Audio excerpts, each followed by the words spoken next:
Hello guys, welcome back to my channel. And after a very long time, we are straight away back to the match of one of the most followed game in recent time. That is the game between Grandmaster Praggnanandhaa versus former world chess champion Magnus Carlsen. So the game today we are going to look at is one of the decider match of the FIDE World Cup. The person who won the match ultimately won the FIDE World Cup title as well. Before we start the match, I just want to compare this game and compare the instant basically with the scenario of the FIFA Football World Cup, in which from France it's a very young talent, Mbappe, playing for the his country, and on the other hand we have Lionel Messi playing for Argentina, having the dream of winning a World Cup once in his lifetime. Same goes here for the legend Mr. Magnus Carlsen. He's aiming for one of the title which he have never won before, that is the FIDE World Cup title. And let's find out if he actually got the title by the end of this match or not. So the move starts with e4. Pragyan starts with an e4 opening. Magnus responds with e5. Prag plays knight f3. Knight c6 comes in. Bishop c4. Normal opening moves by both the ends. Knight to f6. A 3 knight opening. Pawn to d3, opening a way out for the bishop to go to the g5 square. Bishop goes to the c5 square, and as you can see, both the players are currently focused on developing their minor pieces instead of developing the major pieces, which some beginners, some noob players do early in the game.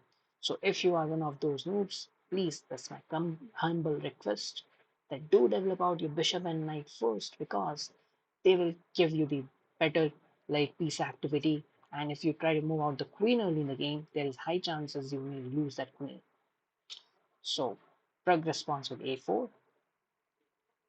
d6 in the game, making a way out for the bishop from g4 square castle. a5, bishop e3. The idea is, if black takes the bishop, white will take it back and open up the file for the rook to come in, which actually happened according to Prag's plan. Bishop takes bishop, pawn takes bishop. Castle in the game by Carlsen. Knight goes to d2. Still we are in the opening. As you can see, the pieces are getting developed. Carlsen plays knight to e7.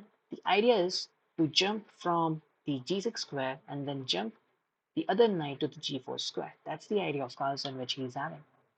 Knight goes to h4, and you can immediately see there is some arrows which actually shows the pieces which they are planning to go next. The knight is planning to go to the f5 square. The queen is planning next to go somehow to the h5 square, maybe by sacrificing its rook on the f6 square. That's the idea. Pawn to c6. Carlsen's idea is to stop the bishop movement by advancing the pawn in the next move. Queen goes to the e1 square. The idea is to go to the g3 square next. Pawn to d4 attacks the bishop. The bishop goes back to the b3 square. Queen goes to d6. Carlsen says, भाई अगर तुम अपनी queen निकालोगे attack के लिए, then I will also bring my queen in for the saving purpose. That's the strategy of Carlsen. Prux still goes with the queen attack, pinning the pawn on g7 square and furthering having a plan of moving the knight here and then going for the move checkmate on g7. Carlsen plays knight h5, simply putting pressure towards the queen and challenging him. But Prug says, wait, call an ambulance, but not for me, because the knight is in danger, not the queen now. Here, Carlsen responds with the move pawn to g6, which is a little technical error. By technical error, does not mean that some electrical wires are involved. I mean that it's a kind of positional error, because now the move which Prug can play is knight to f3, putting pressure on the e5 square. If Carlsen tries to defend it, he will simply move the queen back, making the pawns look a little bit off in an odd shape, weakening up a lot of right squares to attack, which Prag can definitely take the advantage. But here Prag misses his opportunity, and now as you can see on the left side we have bar as well, which is showing right which side is winning. And after knight f5 little winning mistake, uh, bar have now equalized back to again in the equal point. Knight f5 attacks the queen. Don't think that Pragg is sacrificing his knight. We can't take the knight because Carlsen's king will be in danger then. It will be an illegal move. An illegal move can only be played by Vidit Gujarati, not the Carlsen. Who knows, who have understood and watched the match of Vidit and Hikaru knows why I said that. Okay, knight f5 attacks the queen. Bishop takes the knight. Pawn takes the bishop back again, putting a lot of pressure towards the g6 pawn.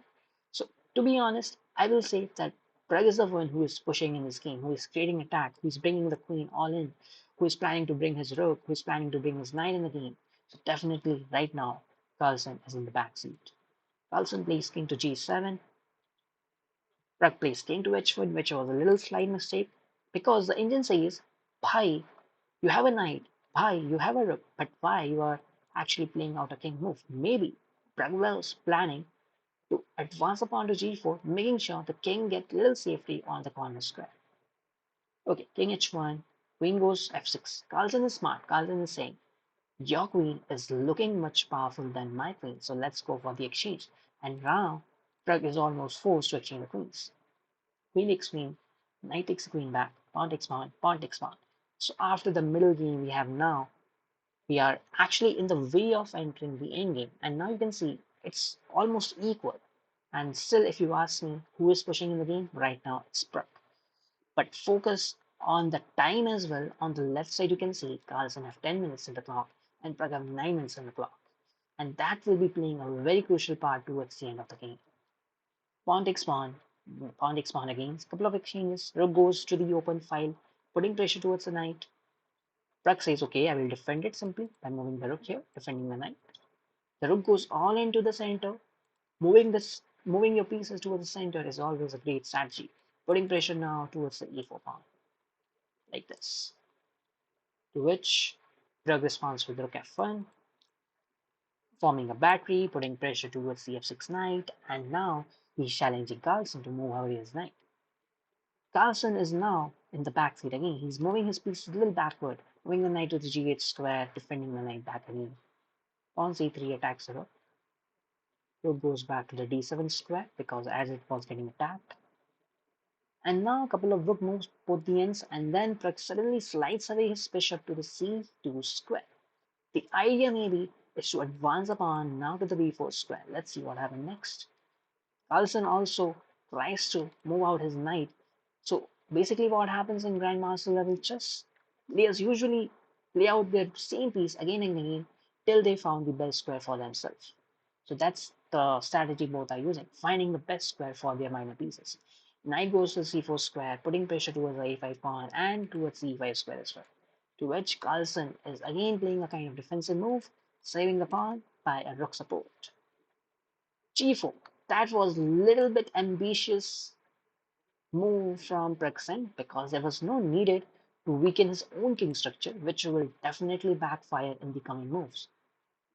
Pawn to f6, okay, rook goes to g2 square.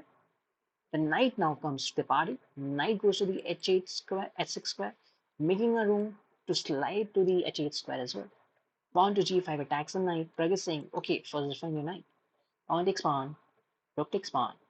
Knight goes back, attacks the rook, and sends it back. Rook goes to the e6 square, sliding the rook one square up so that it supports the pawn and also stop the knight for the future to come to the d6 square. Rook goes to the d2 square, attacking the knight, as you can see here. Carlsen plays a very smart move. He says that, Pi, if you take my knight, then I will take your rook. But so Pragg responds with the move, rook takes rook. Pragg says, okay, in that case, let's take the rook first. But now the knight escapes. The knight escapes very smartly, and now it is hoping to go to the g4 square and create further attacks. Pawn goes to b4, a kind of pawn break move, challenging Carlsen on the queen side. Pawn takes pawn, pawn takes pawn. And now, as Carlsen is no longer having any issues on the a5 pawn, Carlsen very smartly tries to bring his king towards the other end, and you will realize why. King goes again to the other end, and now Carlsen moves his rook to the h8 square, completely controlling the h file from this square. And from now onwards, Carlsen will be the one who will be finally pushing in the game for a win. And look out the timings. Both the players are having quite very less time. Praggnanandhaa with 40 seconds remaining, Carlsen with 2 minutes remaining. And let me tell you my experience while I was watching the game live, I can clearly see that Prag's legs were shaking, showing the indication that he was quite a bit of nervous facing this caliber of player. Rook to e2, knight goes to the h5 square, and now you can pause the video and think what move Carlsen is planning to play next. Okay, so the move which Carlsen is planning to play next is to do a simple double attack to these two pieces, to which Pragg responds with the move king g7, getting away from the knight. The knight still goes on and says, no one is going to stop me. It's like Pushpa, kabhi jhukega nahi, attacking the rook. Rook goes to the d2 square, gets escape, but now the rook joins on the party. Everyone, every piece is now becoming a Pushpa, saying that to Pragg that ab main jhukega nahi. Pawn to a3. It's a mistake. That's a desperate move by Pragg to create some counterattacks in the queen side, but that's too late for this young talent. Pawn takes pawn. Bishop goes to a4. Pragg is definitely trying to create some attacks towards the queen side, but the rook goes to the c3 square, attacks the knight. The knight goes to the a5 square, putting more pressure towards the c6 pawn. The knight goes to the g5 square. Again, the idea is to create a fort and then win a free rook, to which Pragg responds with the move rook to c2, offering a rook trade. Whenever you are losing, we should not offer the trade, but as I said, that was a little bit of only move you can say, because any other square the rook goes, it can fall in the jungle of the two knights. Rook goes to the c2 square. Carlsen comes up with a check to the king. The king moves away, and now you can find out the final move which Carlsen played to get to a complete winning position. So the move is, ladies and gentlemen, it's rook a3, attacking the bishop and threatening a checkmate at the same time on the last square. To which Pragg responds with knight c6 check, but after the king moves away, that's game over because bishop and the checkmate can't be defended at the same time. So with this, Magnus Carlsen won a very crucial match in the FIDE World Cup, and finally he became the FIDE World Cup champion.